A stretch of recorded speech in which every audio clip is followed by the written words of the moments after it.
আপনারা ব্যানারে লিখেছেন ইন্ডিয়া বয়কট, এই শব্দটা খুবই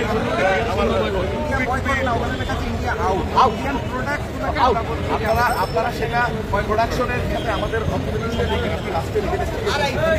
রাষ্ট্রের আশা আমরাও করবো না, আমরা রাষ্ট্রের আপনারা চলে যাবেন, আপনাদের কোনো বক্তব্য থাকলে সাংবাদিক সম্মেলনে জানাতে পারেন। এখানে যেহেতু শব্দটা অবশ্যই কন্ট্রাডিক্টরি, রাষ্ট্র এটাকে ভালোভাবে রাষ্ট্র দিতে পারতেছে না, সেহেতু আপনারা ভাষাগত সংশোধন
ভারতীয় পণ্য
ভারতীয়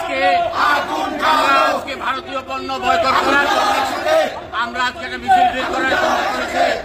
আমরা জানি এই ভারতীয় সম্প্রসারণবাদী শক্তি বাংলাদেশের গণতন্ত্রকে হত্যা করার জন্য তারা মদত দিচ্ছে, তারা পাখির মতো বাংলাদেশের মানুষকে হত্যা করছে, তারা বিজেপিকে হত্যা করছে।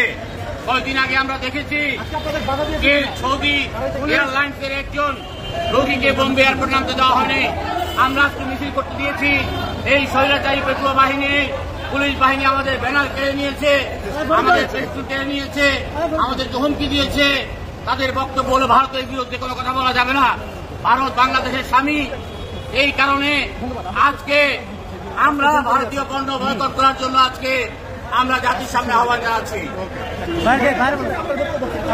আপনারা আজকে দেখলেন যে আমরা শান্তিপূর্ণভাবে ভারতীয় পণ্য বয়কট এবং ইন্ডিয়া বয়কটের যে মিছিল করতে চেয়েছিলাম তা এই ভারতের আজ্ঞাবহ সরকারের পেটুয়া পুলিশ বাহিনী আজকে কেড়ে নিয়েছে, আমাদের ব্যানারগুলো কেড়ে নিয়েছে, আমাদেরকে এই মিছিল করতে মানা করেছে। এর থেকে যেটা আমরা দেখতে পাই যে ভারতের একটি আজ্ঞাবহ সরকার মোদীকেই একটি প্রদেশ বানিয়েছে বাংলাদেশকে, সেই সরকার আজকে ক্ষমতাসীন। তারা ভারতের এই যে আচরণ আগ্রাসনের বিরুদ্ধে দেশের মানুষকে কোনো কথা বলতে দেবে না। তারা ভারতের এজেন্ডা বাস্তবায়নে বাংলাদেশে কাজ করছে। শেখ হাসিনাকে বয়কট করতে হবে, ইন্ডিয়াকে বয়কট করতে হবে।